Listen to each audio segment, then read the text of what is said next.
भारत ने संयुक्त राष्ट्र में पाकिस्तान को आईना दिखा दिया है। उसने करारा जवाब देते हुए कहा कि पाकिस्तान वो देश है जिसने 1971 में ऑपरेशन सर्चलाइट चलाया और इस दौरान अपनी ही सेना से 4 लाख महिलाओं का यौन उत्पीड़न करवाया। भारत ने पाक को आतंकवाद के मसले पर भी घेरा। भारत के स्थायी प्रतिनिधि पार्थ थानेनी हरीश ने जम्मू कश्मीर के मसले पर देश का पक्ष रखा। दरअसल पाकिस्तान संयुक्त राष्ट्र सुरक्षा परिषद में भारत के खिलाफ बयानबाजी कर रहा था और उसने कई बड़े झूठ बोले। इस दौरान भारतीय प्रतिनिधि हरीश ने पाक को आईना दिखाया। पाक ने कहा कि कश्मीरी महिलाएं दशकों से यौन हिंसा का सामना कर रही हैं। इसके जवाब में हरीश ने कहा, दुर्भाग्यवश हमें हर साल हमारे देश के खिलाफ भ्रमित करने वाला भाषण सुनने के लिए मजबूर होना पड़ता है, खासकर जम्मू कश्मीर पर। तो भारत का अभिन्न अंग है। उन्होंने पाकिस्तान का पर्दाफाश करते हुए कहा, एक ऐसा देश जो अपने ही लोगों पर बमबारी करता है, व्यवस्थित तरीके से नरसंहार को अंजाम देता है। पाकिस्तान केवल दुनिया का ध्यान भटकाने के लिए झूठी बयानबाजी करता है। पाकिस्तान वो देश है जिसने 1971 में ऑपरेशन सर्चलाइट चलाया और अपनी ही सेना से 4 लाख महिलाओं का यौन उत्पीड़न करवाया। Every year we are unfortunately fated to listen to the delusional tirade of Pakistan against my country, especially on Jammu and Kashmir, the Indian territory they covet. Our pioneering record on women, peace and security agenda is unblemished and unscathed. A country that bombs its own people, conducts systematic genocide, can only attempt to distract the world with misdirection and hyperbole.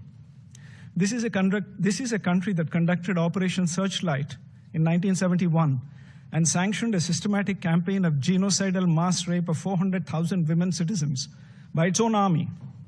The world sees through Pakistan's propaganda.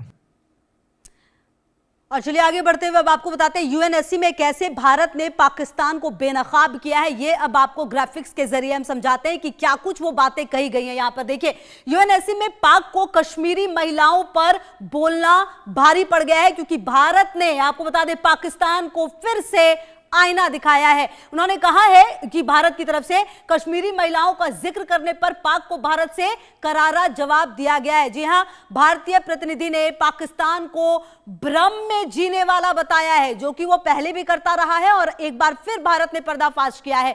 Bharat ने कहा पाकिस्तान दुनिया को गुमराह कर रहा है। जी हां, यह बात कही गई है कि भारत ने कहा है कि पाकिस्तान दुनिया को गुमराह कर रहा है।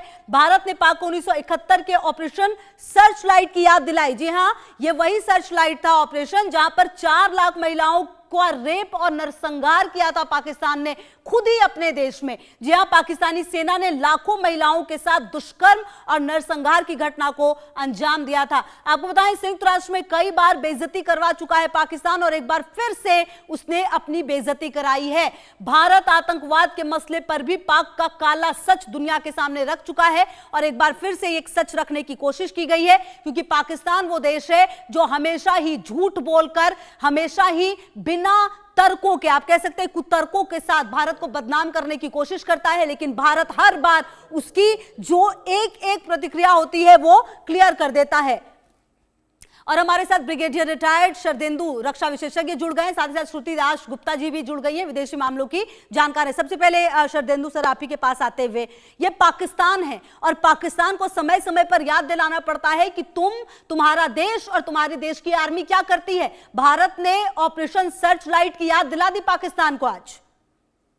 देखिए, पाकिस्तान कोई ऐसा मौका नहीं चूकता है इंटरनेशनल फोरम में और स्पेशली यूनाइटेड नेशन में जब वो कश्मीर का मुद्दा ना उठाए। इस बार जब women peace and security agenda पे बात हो रही थी तो उनके जो स्थायी प्रतिनिधि हैं वहां पे, साइमा सलीम, उन्होंने बोला कि कश्मीरी महिलाओं को इस एजेंडे से बाहर रखना शायद इस जो डिस्कशन हो रहा है वो उसकी वैधता को चैलेंज करता है। जिस तरीके का उन्होंने स्टेटमेंट दिया और हमारे जो स्थायी प्रतिनिधि है पी हरीश, उन्होंने जो जवाब दिया है उसको आपको तवज्जो देना होगा। पाकिस्तान हमेशा सारे इंटरनेशनल फोरम में एक तरीके का मिस इन्फॉर्मेशन कैंपेन चलाता है, एक प्रोपेगेंडा चलाता है हिंदुस्तान के खिलाफ, स्पेशली जेएनके में, और साथ में वो भूल जाता है कि उसका ह्यूमन राइट्स रिकॉर्ड, उसके देश की अर्थव्यवस्था, उसके यहाँ की इंटरनल सिचुएशन और उनके देश के खुद के अंदर महिलाओं का क्या हाल है, क्या उनकी सुरक्षा है, क्या शांति की व्यवस्था है, इन सारी चीजों से वो ध्यान हटाना चाहता है और हमेशा एक प्रोपेगेंडा चलाता है जिसका कि पर्दाफाश हमारे स्थायी प्रतिनिधि पी हरीश ने आज किया। और उन्होंने जिस शब्दों का इस्तेमाल किया, देखिए पाकिस्तान की सेना ने जिस तरीके से उस समय ईस्ट पाकिस्तान और जो आज की डेट में बांग्लादेश है 4 लाख महिलाओं का रेप किया, किस तरीके का उत्पीड़न किया, जेनोसाइड था। It is called plan genocide. एक तहत प्लान के तहत उन्होंने इस तरीके की घटनाओं को अंजाम दिया। तो इससे इनका ट्रैक रिकॉर्ड खराब होता है। वो चाहे आप तमाम विश्व फोरम में कुछ भी बोल दें, हिंदुस्तान का अपना एक स्टैंडिंग है, अपना एक से है, एक क्रेडिबिलिटी है। पाकिस्तान में सबसे बड़ी चीज जो लैक करती है वो क्रेडिबिलिटी। उसके किसी स्टेटमेंट पे आप विश्वास नहीं कर सकते, स्पेशली जो भारत के बरखिलाफ किया गया और स्पेशली जेएनके के बारे में बोला गया। तो ये एक तरफा बयान था जिसका हमने बड़ा सही जवाब दिया और एक तरीके से पाकिस्तान का पूरा पर्दाफाश किया, दिखाया कि किस तरीके से उनके अगवा कर लिए जाते हैं, अपने ही नागरिकों पे आप बमबारी करते हैं, फिर आप ह्यूमन राइट्स की बात करते हैं, अपने ही लोगों का जेनोसाइड करते हैं, चाहे वो पश्तून हो चाहे बलूच हो। आप और उनको हमेशा एक से, समान और नागरिक सर के हमेशा से, ये देखते कोई नहीं हैं। नई बात नहीं है पाकिस्तान के लिए, ये हमेशा से ही करते रहे। और हमारे साथ अब श्रुति दास जी भी लगातार जुड़ी हुई है। श्रुति जी देखिए, पाकिस्तान है और इस पाकिस्तान को समय समय पर बताना पड़ता है कि तुम्हारी औकात क्या है, क्योंकि पाकिस्तान हमेशा ही अपने देश को छोड़कर उसे बाकियों में बहुत दिलचस्पी है, खास करके हमारे कश्मीर में उसे बहुत दिलचस्पी है। और शायद यही वजह है कि बार बार उसे बताना पड़ता है कि तुम क्या देश हो, तुम्हारे देश में क्या स्थितियां रही हैं और तुम किस तरह की स्थितियां पैदा करते हो। यही बात भारत ने एक बार फिर से समझा दी है। जी बिल्कुल, आपने सही कहा। अगर झूठों का कोई सरताज होता तो वो पाकिस्तान होता। वो हर बार एक झूठा एक कहानी लेकर सामने आता है, लोगों को उसको सच बताने की कोशिश करता है, और फिर भारत जैसा देश या कोई और देश फिर उसको बैठ के उसकी पूरी इतिहास पढ़ाने बैठता है कि भाई पहले अपने गिरबान में झांकिए कि आप कर क्या रहे हैं, कह क्या रहे हैं, और उसके बाद उसका नतीजा ऑन ग्राउंड हो क्या रहा है। उन्होंने इंडिया के जो हिस्सा जो इस वक्त है, जो जम्मू कश्मीर जो रह गया है हमारे पास अभी भी, वो वाले हिस्से में बोला कि भाई बहुत जारी है, वहां पे औरतों पे दुष्कर्म किए जाते हैं, बहुत वहां पे वो सताई जाती हैं। पर अगर इस वक्त देखा जाए तो पीओजेके के अंदर वहां खुद उनके वहां पे जो है प्रोटेस्ट चल रही हैं। वहां पे के एक लीडर हैं जामिल मकसूद जी, उन्होंने बोल दिया है कि लोग अब और चुप नहीं रह सकते, उन्हें पाकिस्तान के साथ नहीं रहना है।